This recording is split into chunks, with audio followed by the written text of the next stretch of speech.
നമസ്കാരം.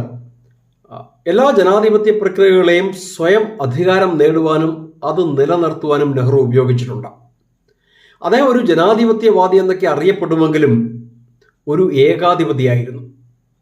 നെഹ്റുവിനെ കോൺഗ്രസിലെ ഡിക്റ്റേറ്റർ, കോൺഗ്രസിലെ ഏകാധിപതി എന്ന് ആദ്യം വിളിക്കുന്നത് രാജാജിയാണ്, സി രാജഗോപാലാചാരി. രാജാജി മറ്റൊന്നുകൂടി പറഞ്ഞിട്ടുണ്ട്. അദ്ദേഹം പറയുന്നത് നെഹ്റുവിന്റെ മനസ്സിലുള്ളത് എന്താണെന്ന് മനസ്സിലാക്കി അതിനനുസരിച്ച് സംസാരിക്കുക എന്നതായിരുന്നു മിക്ക കോൺഗ്രസ് മീറ്റിങ്ങുകളിലെയും ഒരേ ഒരു ധൈഷണികമായ ആക്ടിവിറ്റി എന്ന്.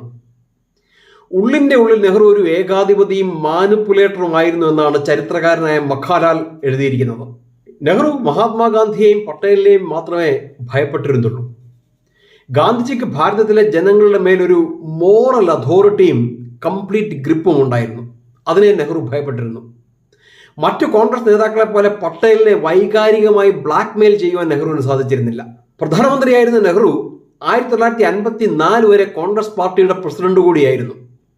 പിന്നീട് 59ഓടെ തന്റെ മകളായ ഇന്ദിരാഗാന്ധിയെ പാർട്ടി പ്രസിഡന്റാക്കി. നെഹ്റു പാർട്ടി പ്രസിഡന്റ് ആയിരുന്ന കാലത്ത് പാർട്ടിയിലെ ഉയർന്ന പൊസിഷൻസ് മുഴുവൻ തന്നെ തന്റെ ആജ്ഞാനുവർത്തികളെ കൊണ്ട് അദ്ദേഹം നിറച്ചു. ഗവൺമെന്റിന്റെ മിക്ക തീരുമാനങ്ങളും നെഹ്റുവിന്റെ യൂണിലാറ്ററൽ ഡിസിഷൻസ് ആയിരുന്നു. അതൊന്നും ക്യാബിനറ്റിൽ ചർച്ച ചെയ്തെടുത്ത തീരുമാനങ്ങളായിരുന്നില്ല. നെഹ്റുവിന്റെ ഈ ഏകാധിപത്യ പ്രവണത കാരണമാണ് നെഹ്റു ക്യാബിനറ്റിൽ നിന്നും പട്ടേലും ആചാര്യ കൃപലാനിയും അംബേദ്കറും ഡോക്ടർ ശ്യാമപ്രസാദ് മുഖർജിയും ഒക്കെ രാജിവെച്ചത്.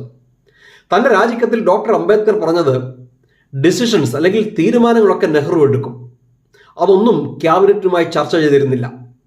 എടുത്ത തീരുമാനങ്ങളൊക്കെ റെക്കോർഡ് ചെയ്യുവാനുള്ള ഒരു രജിസ്ട്രേഷൻ ഓഫീസ് മാത്രമായിരുന്നു നെഹ്റുവിനെ സംബന്ധിച്ച് ക്യാബിനറ്റ് എന്നത്.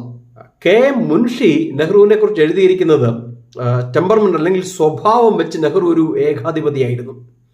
എന്നാൽ നെഹ്റു എന്ന ഈ ഏകാധിപതി സ്റ്റാലിൻ, ഹിറ്റ്ലർ തുടങ്ങിയ മറ്റ് ഏകാധിപതികളോട് ബൗദ്ധികമായ ഒരു വിരോധം വെച്ച് പുലർത്തിയിരുന്നു എന്നത് മാത്രമായിരുന്നു വ്യത്യാസം.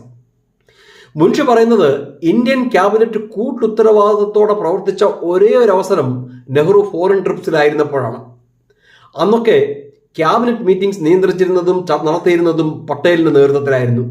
എന്തിനധികം പറയുന്നു, ചൈനയുമായിട്ടുണ്ടായിരുന്ന അതിർത്തി തർക്കം പോലും ക്യാബിനറ്റോ ഡിഫൻസ് കമ്മിറ്റിയോ പാർലമെന്റ് പോലും അറിഞ്ഞിരുന്നില്ല.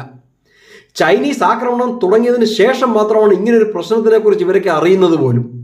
സാധാരണ ഒരു മനുഷ്യൻ ധാർഷ്ട്യം കാണിച്ചാൽ പൊതുവെ മറ്റുള്ളവർ അയാളുടെ അടുത്തോട്ട് പോകാൻ മടിക്കും, അയാളോട് സംസാരിക്കാൻ മടിക്കും, അയാൾക്ക് ഫീഡ്ബാക്ക് കൊടുക്കുന്നത് നിർത്തും.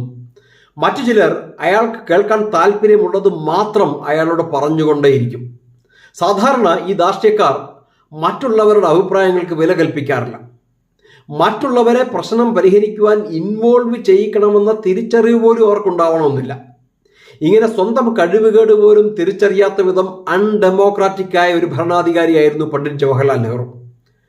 അടുത്തയാഴ്ച മറ്റൊരു നെഹ്റുവിയൻ ബ്ലണ്ടറുമായി കാണുന്നതിനും വരെ thank you so much. Vande Mataram.